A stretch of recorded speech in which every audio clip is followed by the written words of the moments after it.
Ya, memang kita harus sedikit kecewa karena laporan yang seharusnya diterima seperti biasa, sebagaimana kemarin kita ada kesepakatan dengan lantai 15 bahwa ahlinya supaya bisa menjelaskan hal-hal yang lebih teknis, ya. Tadi sudah dijelaskan juga, tetapi ujungnya kita sepakat untuk tidak sepakat. Terdapat perbedaan pendapat yang tajam antara kita dengan pihak Bareskrim Polri, karena menurut mereka apa yang mau disampaikan itu masuk menjadi wewenang Gakumdu atau Bawaslu. Padahal informasi yang mau disampaikan oleh Tim Pembela Demokrasi Indonesia dan Perangkat Nusantara adalah dugaan tindak pidana yang menyangkut pelanggaran hukum, menyangkut kejahatan politik tingkat tinggi, ya, menyangkut bagaimana kelangsungan kepemimpinan nasional yang harus berproses dari prosedur yang jujur, benar dan adil, yang sebagian besar rakyat Indonesia pada hari-hari ini terjadi dua blok. Ada satu blok yang mempercayai apa yang diumumkan oleh KPU saat ini, sebagian besar masyarakat tidak percaya karena mencurigai yang disebut makhluk yang disebut Sirekap itu bermasalah. Dan masalahnya seperti apa, ahli ITE ini Pak Roy Suryo sudah menjelaskan berkali-kali di berbagai forum diskusi, tadi juga sudah dijelaskan di hadapan teman-teman Bareskrim Polri, tetapi tidak ada kesepakatan. Yang mungkin lebih jelasnya Pak Roy bisa menjelaskan kembali mengapa bisa sampai terjadi seperti itu. Tetapi tadi kita juga sudah siapkan surat laporan secara resmi ditujukan langsung kepada Kabareskrim sesuai dengan saran pihak penyidik Bareskrim pada hari Jumat kemarin. Dan itu surat diterima. Materi laporan yang kita mau masuk melalui SPKT itu sudah kita buat surat langsung kepada Kabareskrim. Jadi kita minta ini juga harus diproses. Kalau persoalan ini dibawa ke Gakumdu, ya, sebagai pelanggaran pemilu yang hal-hal yang teknis dan kecil, itu kami tidak rela karena ini persoalan besar. Ini kejahatan ini kalau yang diduga-duga ini terbukti, ini kejahatan besar yang luar biasa. Menyangkut pemilu sendiri, lembaga KPU, dan bagaimana kita melahirkan kepemimpinan nasional dengan pemilu yang jujur dan adil. Itu saja.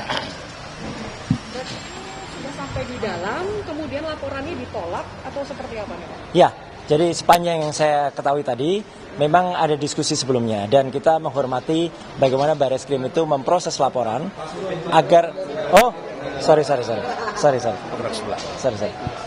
Ya, jadi sepanjang yang saya tahu tadi, ya, karena saya mendampingi terus dari dalam, jadi Pak Petrus dan kawan-kawan tadi sudah menyampaikan dan kita diskusi cukup panjang. Tapi diskusinya bagus kalau menurut saya. Jadi saran dari Bareskrim adalah karena ini masih dalam ranah pemilu, ya. Di Gakumdu itu ada juga kepolisian, ada juga kejaksaan, ya, diminta untuk ke sana. Tapi kita juga tadi menyampaikan, kita juga akan mengirimkan surat kepada Kabareskrim dan surat itu juga sudah diterima. Intinya apa? Sebenarnya ini bukan hanya persoalan pemilu seperti tadi kata Pak Petrus, ya, karena ada kabar bohong di dalamnya, ada juga pernyataan yang tidak benar, ya, gitu. Tapi kan akhirnya sekarang kita harus mengacu kepada undang-undang, misalnya undang-undang ITE yang di pasal 27 ayat 3 di mana harus ada kerusuhan fisik. Ini kan malah kita jadi ngeri. Andai kata, ya, ini saya ini sebagai warga masyarakat awam, andai kata laporan dari Pak Petrus dan kawan-kawan dari TPD ini diterima, mungkin masyarakat bisa tenang, ya, karena laporannya sudah tidak. Tapi kalau ini laporan mereka mendengar bahwa laporannya masih ditangguhkan seperti ini, ya, itu kan nanti apa harus nunggu kerusuhan fisik.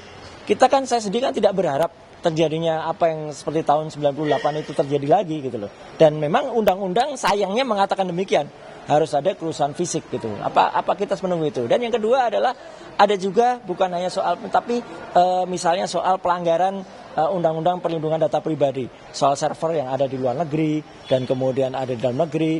Kemudian juga ada hal yang kita laporkan tentang Sirekap dan tentang orang-orang KPU sendiri. Jadi ini bukan sekedar pelanggaran pemilu, ya, karena dalam pelanggaran pemilu itu ada 9 hal yang diatur, gitu ya, termasuk misalnya ada caleg yang dia harus melaporkan suaranya atau dia mengganggu proses di TPS atau itu hal sangat mikro.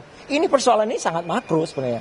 sangat besar untuk Republik ini. Jadi menurut saya, ya saya sekali lagi saya tidak berpretensi apa-apa, ya, tapi saya siap mendukung kalau misalnya nanti kami dipanggil lagi, misalnya surat dari ke Kabareskrim ini diproses, atau kemudian di Gakumdu laporan dari Pak Petrus ini dijalankan, ya, saya siap untuk terus mendukung dan membantu supaya apa? Supaya agar tidak terjadi kerusuhan di masyarakat. Itu aja, ya. Jadi kita bongkar semuanya supaya yang salah juga akhirnya menjadi salah, bukan yang salah berlindung di balik undang-undang atau di balik kekuasaan. Saya kira tambahan saya itu. Kemarin tidak ada bukti, kekurangan bukti, sekarang apa lagi? Nah, itu dia. Bukti apa sudah dibawa, Bang?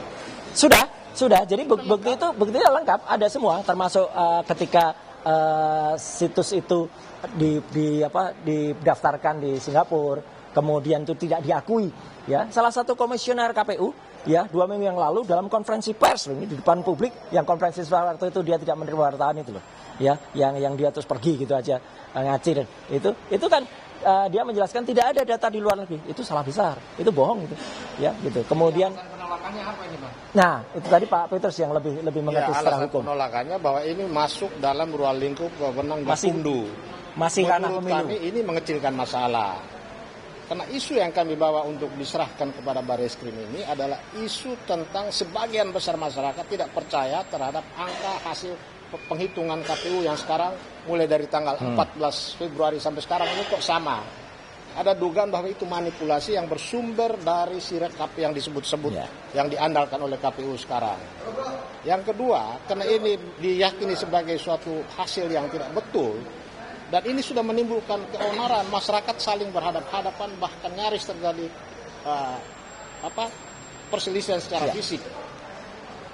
Tiap hari kita mendengarkan narasi-narasi yang menyeramkan di berbagai forum diskusi, tetapi Polri kita belum lihat mengambil langkah-langkah untuk meredam, mendamaikan, menciptakan suasana yang sejuk. Polri sekarang semakin jelas tidak akan memenangkan. Kami melihat bahwa mereka sudah tidak netral, dan kita minta tanggung jawab Kapolri.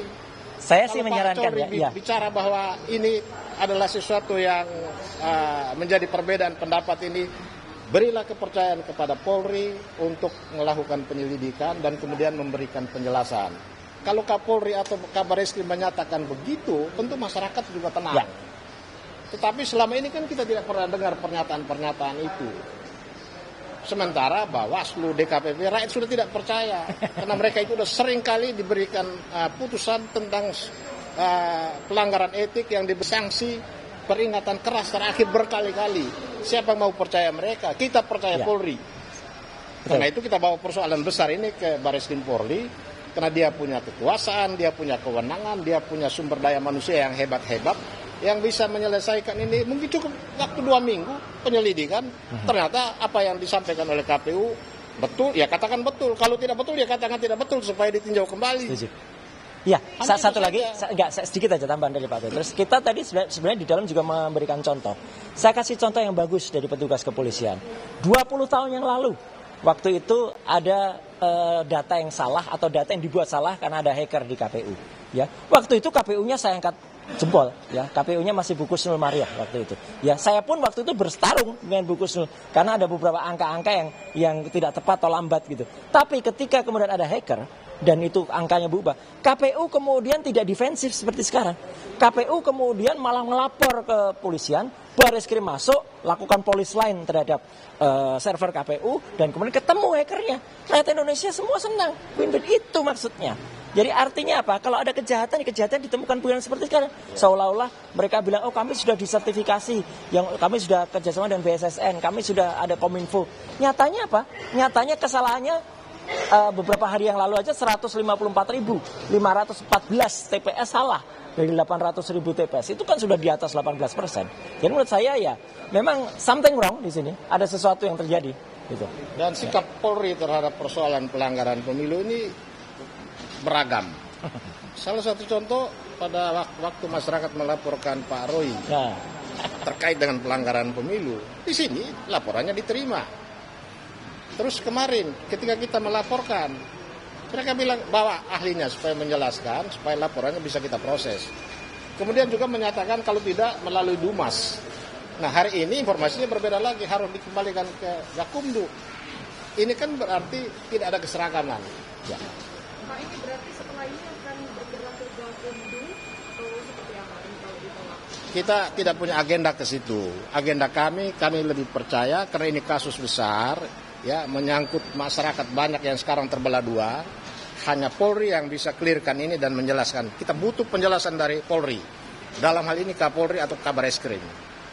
Kalau ini dibiarkan terus sementara masyarakat ini berhadap-hadapan, ada yang pro dan kontra, nah itu salah Polri, bukan salah kita. Kita dengan membawa ke sini supaya ada penyelidikan yang netral, hasil netralitas itulah diumumkan kepada masyarakat supaya pemilu ini damai. Pemilu kan belum selesai, karena proses penghitungannya belum selesai. Mengupayakan ke sini ya. Ya. Oke, terima kasih. Terima kasih teman-teman.